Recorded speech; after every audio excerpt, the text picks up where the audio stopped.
Hai Youth, jumpa lagi di dalam acara Youth for Christ. Senang banget hari ini bisa menyapa teman-teman muda semua dimanapun kita berada. Semoga dalam keadaan sehat dan baik. Dan kali ini kita akan bersama-sama mendengarkan renungan yang ditulis oleh Ibu Elidia Praptanti yang berjudul Bukan dari Mulut Tuhan, yang didasarkan pada kitab Yeremia pasal 23 ayat 16 sampai dengan 22. Dan kali ini bersama saya Pendeta Theophilus Panji Dandel dari GKI Muara Karang. Yuk kita siapkan diri kita untuk menyambut firman Tuhan. Mari kita berdoa. Kami bersyukur kepadamu ya Bapa untuk kebaikan-Mu dalam hidup kami. Kami akan bersama-sama menyambut kebenaran firman-Mu. Kiranya Tuhan yang berkuasa atas hati dan pikiran kami, agar kami dapat memahami dan melakukan kebenaran firman Tuhan dalam hidup kami. Dalam Kristus kami berdoa. Amin. Yang menjadi pusat refleksi kita pada kali ini adalah dari kitab Yeremia pasal 23 ayat 16 yang berbunyi demikian.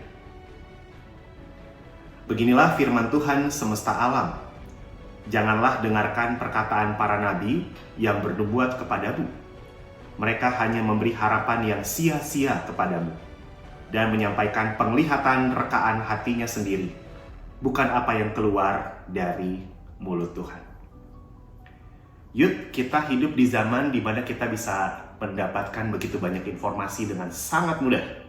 Lewat media sosial yang jelas, kita juga bisa mendengar melaluinya perkataan orang-orang, termasuk juga figur-figur yang populer, yang dianggap bijak dan punya ilmu. Perkataan mereka mengandung pemikiran, pendapat, ajaran, atau nilai-nilai yang berusaha ditanamkan di dalam benak pendengarnya. Dan terkadang, berbagai pemikiran itu saling bertentangan sehingga menimbulkan kebingungan dan juga keraguan bagi orang-orang yang mendengarkannya. Perkataan mana yang harus dipercayai dan mana yang harus diikuti? Nabi Yeremia memberikan peringatan dari Tuhan tentang pentingnya bersikap waspada terhadap nubuat dan ajaran para nabi.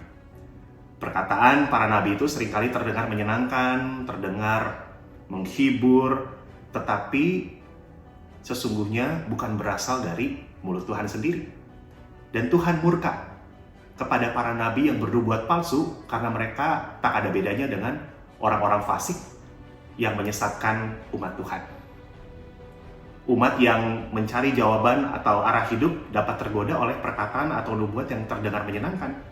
Padahal justru sesungguhnya itu membuat mereka tersesat karena tidak bersumber dari kebenaran firman Tuhan.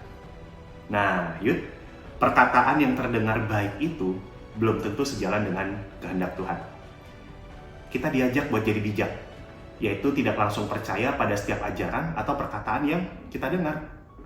Melalui doa dan juga melalui pembacaan firman Tuhan setiap hari, kita akan semakin peka untuk mengenali mana yang perkataan yang berasal dari mulut Tuhan dan mana yang bukan dari mulut Tuhan. Maka mari kita belajar untuk mencari hikmat Tuhan setiap hari, menguji segala sesuatu dengan kebenarannya, dan tidak mudah terpengaruh oleh hal-hal yang tampak menarik, tetapi tidak berasal dari kebenaran firman Tuhan. Yuk, mari kita berdoa. Kami bersyukur untuk firman Tuhan yang telah kami dengar. Biarlah melaluinya kami semakin bijak untuk menerima informasi, kami pun semakin peka untuk menemukan kebenaran Tuhan di dalam beragam sarana yang kami dengar. Tolong kami Tuhan agar kami dapat memilah dengan baik dan hidup kami semakin bijak dan semakin berkenan di hadapan Tuhan. Dalam Kristus kami berdoa. Amin. Demikian perenungan kita pada hari ini. Jangan lupa like, subscribe, dan bagikan ke teman-teman kita. Tuhan memberkati.